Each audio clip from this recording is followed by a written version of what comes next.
Welcome to the Slop Farm. Enjoy the video. In this video, I will explain how to fill out the Affidavit of Support, Form I-864.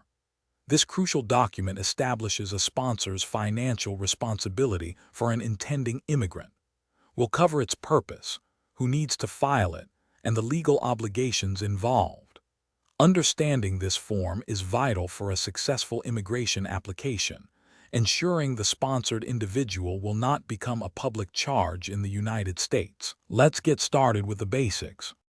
To be an eligible sponsor, you must be at least 18 years old and domiciled in the United States. Your household income must meet or exceed 125% of the federal poverty guidelines for your household size.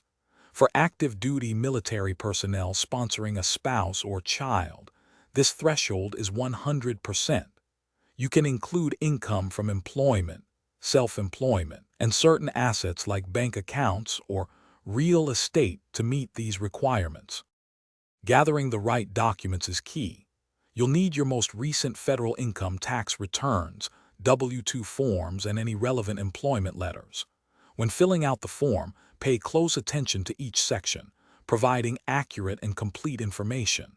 Ensure all names, addresses, and dates are correct. Remember to sign and date the form in the designated areas, as an unsigned form will be rejected. Double-check everything before moving on. Once completed, submit Form I-864 with the immigrant visa application or adjustment of status application. Avoid common pitfalls like incomplete information, missing signatures, or insufficient income documentation. Always make a complete copy of the signed form and all supporting documents for your personal records.